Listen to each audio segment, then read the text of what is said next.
मेरे सनातनी भाई और बहनों को मेरा नमस्कार। मैं फिर से नया वीडियो लेके आया हूँ आप लोगों के लिए। तो आज हम इस वीडियो में दो मुद्दों पे बात करने वाले हैं, जो कि सबसे पहला है जो हम पिछली बार अधूरा छोड़ा था हम लोगों ने। वो मुद्दा है कि बंगाल में मुर्शिदाबाद में जो फतवे जारी हुए हैं उसके बारे में पूरी डिटेल देने वाला था। तो वो वीडियो और उसके बाद जो हमारे स्वामी यति नरसिम्हानंद सरस्वती जी जो है वो पैदल यात्रा पे निकले हैं योगी आदित्यनाथ जी के पास, जो कि सनातनियों के लिए हिंदू राष्ट्र की मांग करने के लिए यह पैदल यात्रा निकाली गई है। सबसे पहले बात करेंगे जो पश्चिम बंगाल के मुर्शिदाबाद में फतवे जारी हुए हैं उसके बारे में सबसे पहले बात करेंगे।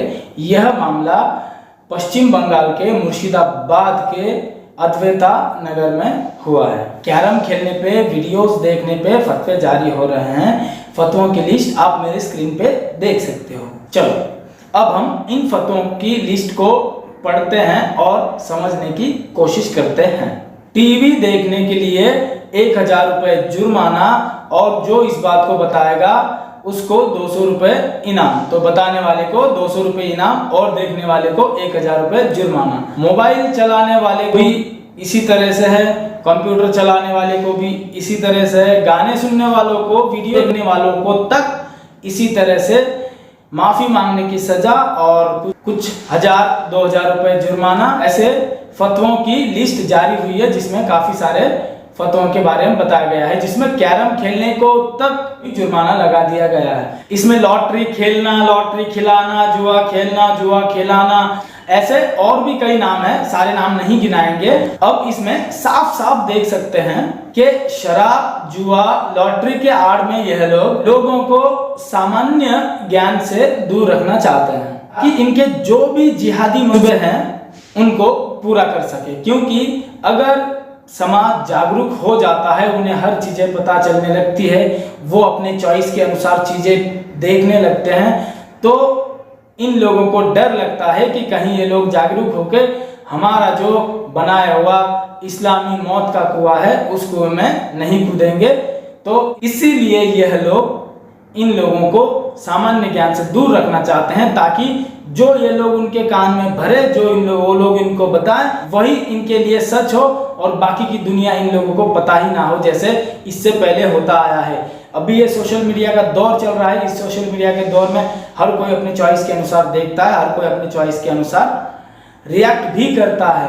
तो इस दौर में ये लोग ऐसा चाहते हैं कि लोग टीवी ना देखें, मोबाइल ना देखें, वीडियोस ना देखें, ताकि इन लोगों को दूसरी संस्कृति के बारे में, दूसरी चीज़ों के बारे में पता ना चले और इन लोगों का प्रोपेगेंडा करने में यही लोग उसी इस्लामी मौत के कुएं में कूदे और जिहाद और आतंकवाद जैसी चीज़ों को फैलाए।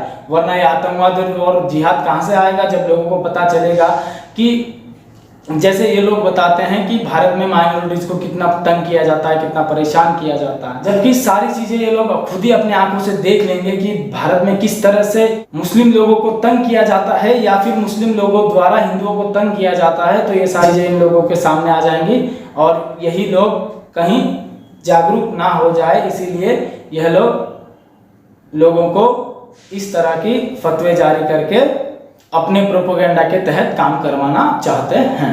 अभी आप लोगों ने स्वीडन में, नॉर्वे में जो हुआ वो भी देखा है, क्योंकि इन लोगों की ये हमेशा से ही स्ट्रेटेजी रही है कि जहां पे हम लोग शरण लेंगे वहीं पे हम लोग आतंक फैलाएंगे, जिहाद करेंगे और वहीं के मूल निवासियों को मारकर भगाकर वहां से खदेड़ देंगे, वहां पे उनकी यानी इस्लाम का झंडा फहराएंगे। हर देश के साथ ये लोग ऐसे ही करते आए हैं। वहां पे पहले शरणार्थी बनते हैं, शरणार्थी बनने के बाद यह लोग उसी देश में दंगे फसाद करना शुरू करते हैं। उसी देश के जो मेजोरिटी है, जो वहां के मूल निवासी है, उन लोगों को मारना, उन लोगों के साथ अत्याचार करना शुरू करते हैं और उसके बाद उसी देश में वहां से पूरे मूल निवासियों को खत्म करके उस देश पे कब्जा करके वहां पे इस्लामीकरण करते हैं उस देश का।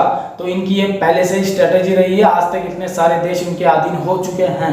तो अब इसी राह में हमारा देश यानी हमारा भारत देश भी बढ़ रहा है, इस्लामीकरण की तरफ बहुत तेजी से बढ़ रहा है। आप लोगों को बता दूं, हमारे स्वामी यति नरसिम्हानंद सरस्वती जी पैदल यात्रा निकाले हैं हमारे धर्मगुरु योगी जी के पास हिंदू राष्ट्र की मांग करने के लिए। बात को समझिए, देश को इस्लामीकरण होने से बचाइए, जागरूक होइए और अपने सनातनियों को भी जागरूक कीजिए, क्योंकि याद रखना दुनिया में कोई भी हिंदू राष्ट्र बचा नहीं है, सारे हिंदू राष्ट्र नष्ट हो चुके हैं। और आज अगर भारत में इस्लामीकरण हो जाता है, में मुस्लिमों की संख्या यदि हमारी हिंदू संख्या से ज्यादा हो जाती है, यहाँ पे इस्लामीकरण हो जाता है, तो सोचिए हम लोगों के लिए जाने के लिए जगह भी नहीं है, हमारे पास दूसरा कोई हिंदू राष्ट्र नहीं है जो कि हम भारत को छोड़ के वहां पे जा सके। तो हमको इसको बचाना है और हमारे हिंदुओं के लिए एक राष्ट्र की मांग करना है। इसी को मांग करने के लिए हमारे स्वामी जी योगी आदित्यनाथ जी के पास गए हुए हैं। तो हम लोगों को सबको स्वामी जी के साथ खड़ा रहना है और हमें फिर से हमारे हिंदू राष्ट्र की मांग करना है। इस हमारे हिंदू राष्ट्र बनाने के मुद्दे पर सनातनी तक पहुंचाइए, ताकि हर सनातनी को एहसास हो इस बात का कि हम इतने सिमट चुके हैं कि हम लोगों को यहाँ से बच के जाने के लिए और कहीं भी रास्ता नहीं है, यदि यहाँ पे इस्लामीकरण हो जाता है तो इसीलिए मैं सारे सनातनी भाइयों को कहना चाहूँगा कि आप खुद भी जागरूक होइए और अपने साथ वालों को भी जागरूक कीजिए और बताइए कि हमें हिंदू राष्ट्र की जरूरत क्यों है। तो अगर इस चीज पे आप पूरा वीडियो देखना चाहते हैं तो मैं अगला वीडियो इसी चीज पे लेके आऊंगा कि हमें हिंदू राष्ट्र की जरूरत क्यों है। वीडियो को पूरा देखने के लिए धन्यवाद और फिर मिलते हैं अगले वीडियो में। अपना ख्याल रखिएगा। जय श्री राम, हर हर महादेव।